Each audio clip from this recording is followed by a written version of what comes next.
Welcome to Hard Talk. I'm Stephen Sackur. Imran Khan won power in Pakistan 2 years ago with a promise to root out corruption and take on the country's vested interests.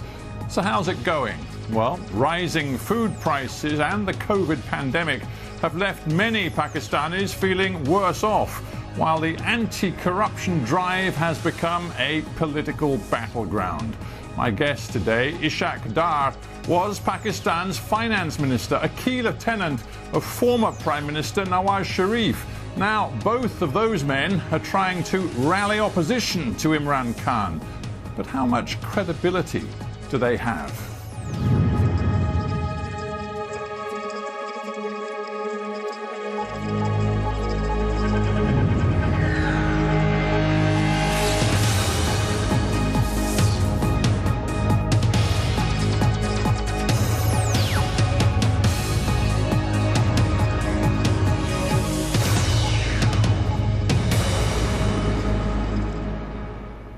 Ishaq Dar, welcome to Hard Talk. Thank you for inviting me. Let us begin with your personal status, your legal status. Sure. You are a wanted man in Pakistan. Are you here in London to escape the judicial process? Well, not really. I think you must be aware of the Pakistan history, that whenever in Pakistan over a period of 73 years, the corruption rhetoric has been used in the last few dictatorships, and the current one isn't different because this regime is known to be under a covert coup or a judicial martial law. So I can prove that there is nothing against me, and I have all the evidence. I hope that you know that the prime allegation against me, my name was not in Panama paper. My name was not in the 20th of April. Let me stop you, because some people will not be following this in great detail. Sure. You're saying your name was not in the Panama Papers. Nonetheless, we learned an awful lot from those Panama Papers published in 2016 about monies being stashed away in foreign bank accounts, and it involved some very top-level Pakistanis. And there was reason to believe that not just Nawaz Sharif's family was involved, but your family too. No. There isn't any mention of my family I'm not saying there was a specific mention of your family, but the National Accountability Bureau decided after the publication of the Panama Papers to look very closely at yours and your family's interests, assets and accounts. Most welcome. And they found that there were grave problems with your accounts. No, not at all. Not at all.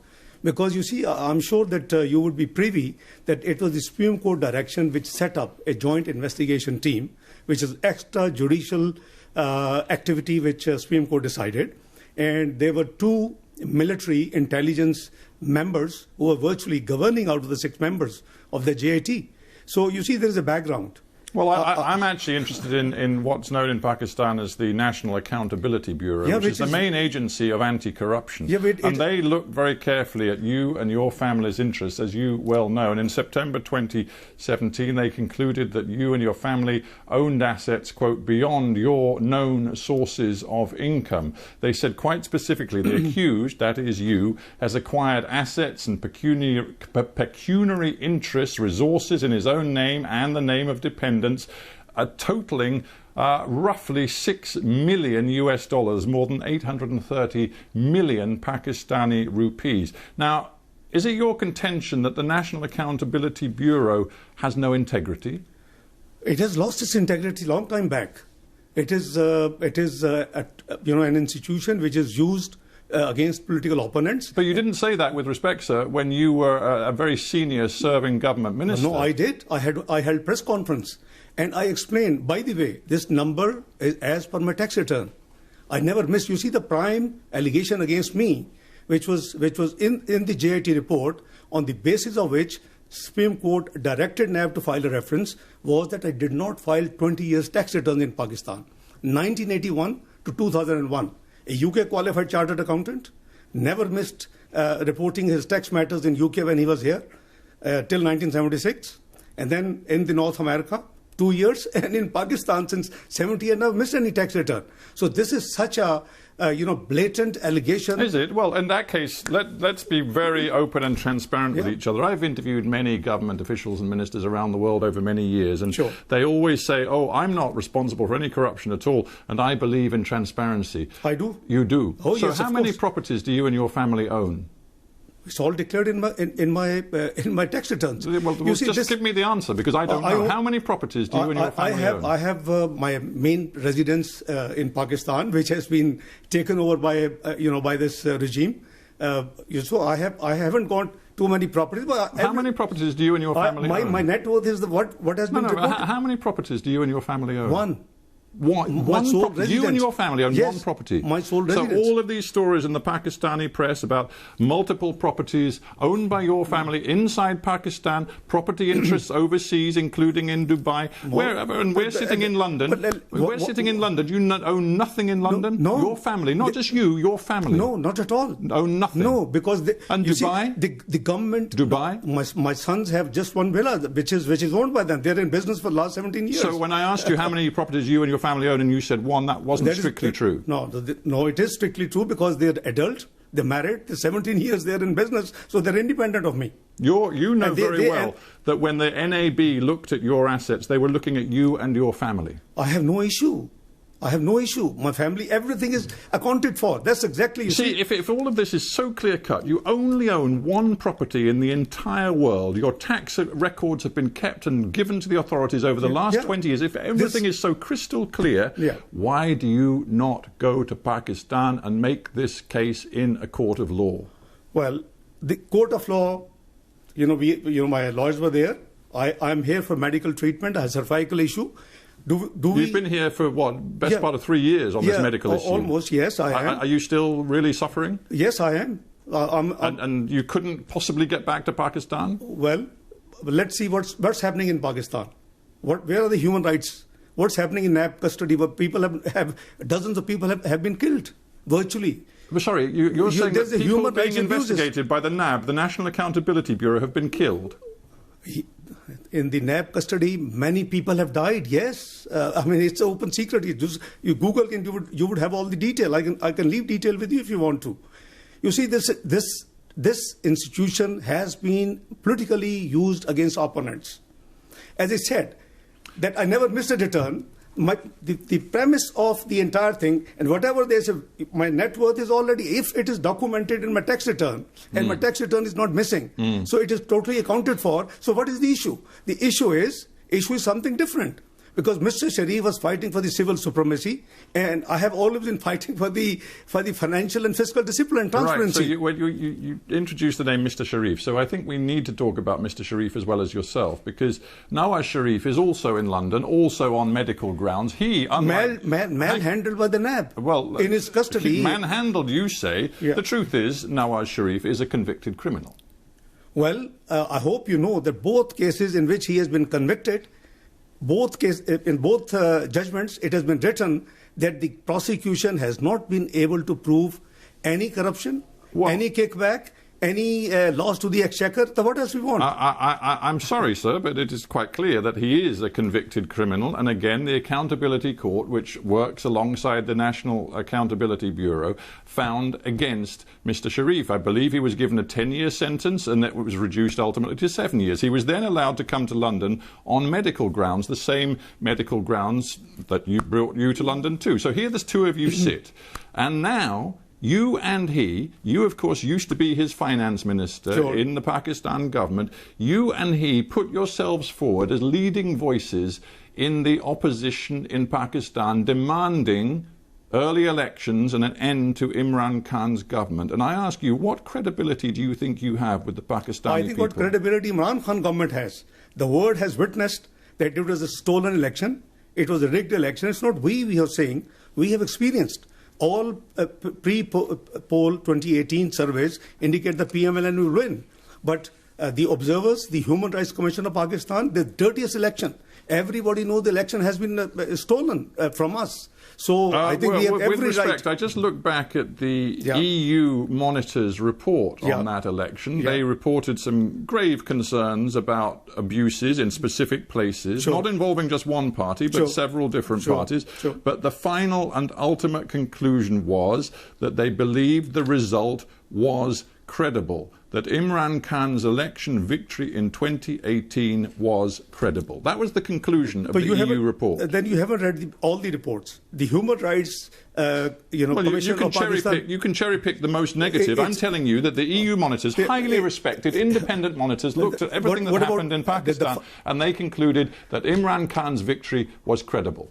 No, Free and Fair Election Network, which is the global one. Do we have any question on their integrity? What do they report? I don't believe that there's ever been an election in Pakistan without some abuses where every single thing was conducted with freedom and integrity. That doesn't work in Pakistan. The truth is Imran Khan has a democratic mandate. He's been in power for 2 years, and you are now saying to the Pakistani people he must be removed from office. Mr. Sackur, this election has been stolen.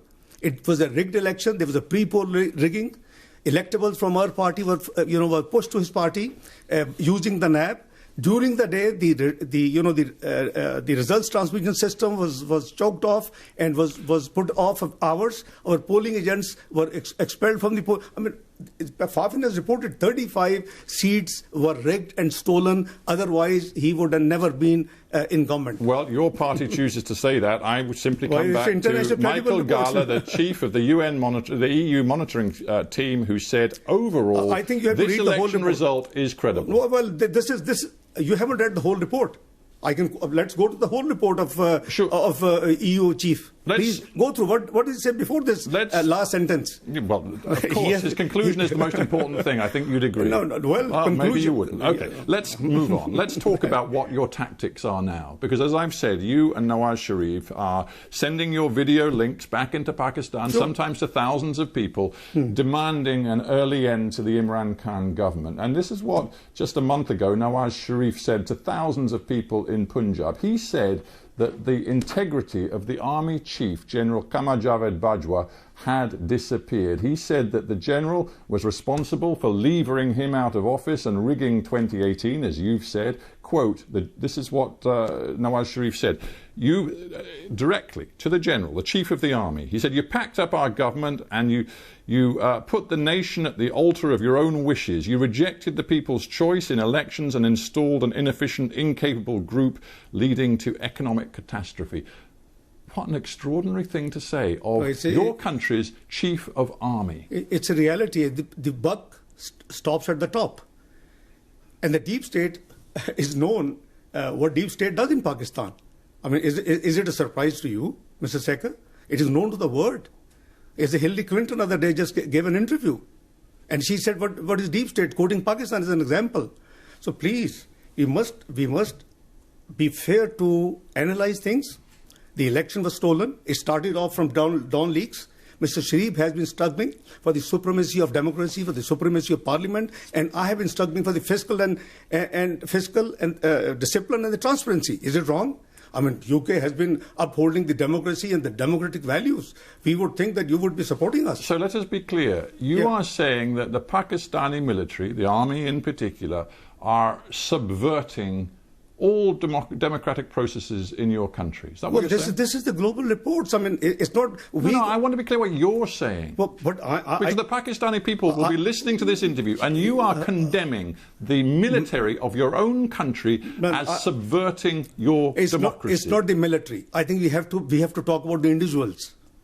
It's not all the entire institution. I think let's create a difference. It's the wish list. It's the plan of certain people who enforce in Pakistan martial law. So you're saying the army is led by General Bajwa, who, in yours and Nawaz Sharif's opinion, is entirely subverting democracy. Is that what you're saying?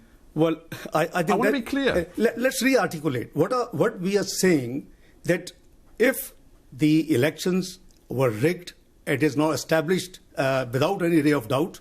So if the elections were rigged and somebody has been planned, it's not we, it is the Interior Minister of Pakistan gave a statement that if Mr. Sharif had not got problem with the deep state and the institutions, he would have been fourth-time Prime Minister. Why would he say it? So let me be clear. You're now alleging that this is entirely unacceptable when your erstwhile boss and your very close ally, Nawaz Sharif, was working hand in glove with Pakistan's military dictator, General Zia, for many years. And suddenly he's decided that the military and the way they interfere in politics in Pakistan is entirely unacceptable. What kind of hypocrisy is that? No, I disbelieve this analysis. Frankly speaking, I disagree with you. Well, what bit of what I've just said is wrong? Maybe evolution process. Evolution process. Yeah, because you mean because then he was in power and now he's out of power, so he's really angry with the army because they won't work with him. No, it's not the first time. It's the third time he was Prime Minister, and Imran Khan, own Interior Minister, tells the whole world that Mr. Sharif would have been fourth-time Prime Minister if he had not got trouble with the establishment. You see, Imran Khan may be unpopular in Pakistan now, but when he heard what Nawaz Sharif said last month at that rally, when he directly targeted the Chief of Army, Imran Khan said this. He said, "How dare Nawaz Sharif point to the general and blame him for what is happening in Pakistan when for years Mr. Nawaz Sharif polished the boots of a former military dictator." When Imran Khan said that, I dare say he actually had a great deal of sympathy from many Pakistanis who know hypocrisy when they see it. I think you probably haven't seen his 21 clips, how he has been maligning the military army chief, the intelligence services of Pakistan. And not too long before, it's just last year when he was in the United States, he gave a statement that it is the ISI, our intelligence service, which actually was responsible for the Osama bin Laden and its killing, etc., etc. So I think when he was out of power, when he was in opposition, he had given 21 different statements at different times. He was known as Taliban Khan. I mean, I don't know. Are we talking or wish to discuss his performance and our performance? Are we here to talk whether it is a pure democracy or is it an anocracy? You and other opposition elements have created this Pakistan democratic movement. You want to deliver early elections and see Imran booted out of power, but many people, even in your own movement, are now backing away from this targeting of the Pakistani military. For example, Bilawal Bhutto said it was regrettable that Nawaz Sharif had named the military chief by name, and even Mr. Sharif's own daughter, Mariam, had to stress at great length that she was not anti-military. It sounds like Nawaz Sharif has overstepped the mark. I think there seems to be a confusion. Mr. Nawaz Sharif, as Prime Minister or otherwise, is not anti-military. Please, let's be very clear. He blames certain individuals, and as I said, the buck, stops at the top. If the Dawn leaks were there, there's a huge, history about that. I'm sure you will be privy to Dawn leaks. It relates to FATF. It relates to Pakistan going back to grey, which we brought out from grey and it was white. So I think, if Mr. Sharif talks of certain interventions which are against the oath, against the constitution of Pakistan, is something wrong? Let's talk about politics and your message to your own people. We know that Pakistani people are suffering right now. Food price inflation is soaring. COVID-19 is seeing a second surge in your country, creating real economic difficulties. There's going to be barely any growth in the Pakistan economy this year. In the midst of all of that, you are creating a new level of political instability, demanding that Imran call early elections, calling him illegitimate, banging on about the vote rigging, claiming that the army is really in power. Do you think that your approach is really helping the interests of the Pakistani people? I think you have to be neutral umpire, Mr. Sackur, for a moment. 2014, we won the election 2013, massive majority, two-thirds almost. 2014, when Mr. Imran Khan comes to agitate for 4 constituencies rigged only, his claim, nobody spoke. Yeah, Mr. Dar, you're going back now. You're going back 6 years, and I'm putting myself in the shoes of a Pakistani today who sees rising food prices, political instability, geopolitical instability, and he wonders whether the opposition sitting in London, yourself and Mr. Nawaz Sharif, really have the interests of ordinary Pakistani people at heart. We have interests of Pakistani people at heart, and that's why we are moving. This country had witnessed double revenue collection in our tenure of 5 years, lowest inflation, lowest interest rates, best performing stock market in the South Asia, most stable currency, highest GDP growth in 11 years, 5.8%. I mean, it's all music. Your Western, the institutions had all the praise. And what was the final report in 2016? PricewaterhouseCoopers, what did it say? Pakistan is going to join G20 by 2030. And we were striving to bring it even earlier. And we were very clearly hoping that since we had ended the load shedding, we had fought the extremism and terrorism in Pakistan, we had improved the macroeconomic indicators in Pakistan, and all praises, all. So now, I understand. I'm not suggesting that your personal economic record was bad. In some ways, it was good. But listen, I'm just trying to get you to respond to a simple question. Pakistan is where it is today. Hang on. Okay. Imran Khan has a 5-year mandate. He won the election. Now you have a choice. You have a choice. You can wait to fight the next election if you choose to go home, frankly, but at the moment you're still in London. You can either fight at the ballot box during the next election, or you can try to undermine Imran Khan and his government from the sidelines, from here in London, and thereby create new economic and political instability. Is that the choice you've made? No, it's not a matter of political instability. It's a matter of incompetence. It's a matter of non-performance. It is a matter of ruining and grounding the economy of Pakistan in 2 years before Corona. Mind you, after 1952, Pakistan first time had seen negative GDP growth. After 1952, from 5.8%, first year 1.9%, this year 0.4% negative. And there's a massive unemployment. We pulled 6% people out of poverty. He has pushed back 6% people in the poverty line. He promised to give 10 million jobs. He has made people unemployed, 12 million added to the unemployment numbers. Pakistan's in big trouble. I just wonder whether your approach is weakening Pakistan on the world stage. You recently tweeted, hang on, you recently tweeted a message saying that Imran Khan, and I'm going to quote your words, personified fascism.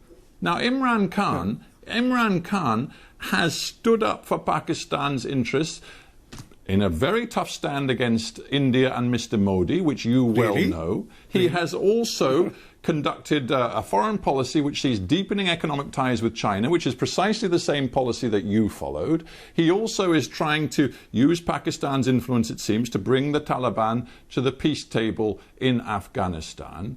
What is it about these policies that you think personifies fascism?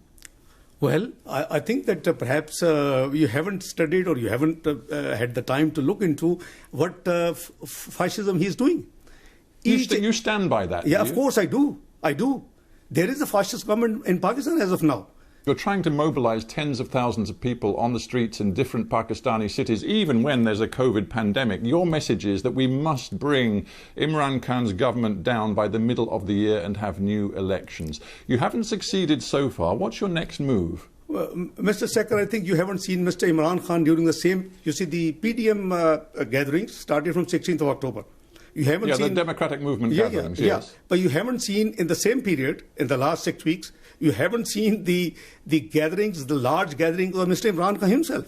COVID would not spread. What is your next move? Well, our ultimate aim and our ultimate goal is supremacy of democracy in Pakistan, the free and fair election, which would be transparent and should be acceptable to the world observers. And presumably the rule of law. As the rule of law. So will you go home to face the rule of law? Of course I will. Rule of law and transparency. And, the Constitution has to be, all institution has to work within the domain which has been prescribed in the Constitution of Islamic Republic of Pakistan. I think we'll be very happy. So right now, when I tweeted, I have no regret, and it is the ground reality. I mean, I can give you, a Prime Minister who calls the Director General of the Federal Investigation Agency and gives them names and says, go and arrest them. I mean, what sort of, governance this is? Well, we have to end it there, but I do thank you very much indeed for coming into the Hard Talk studio. It's a pleasure. Ishaq Dar, thanks very much. It's a pleasure. Many thanks.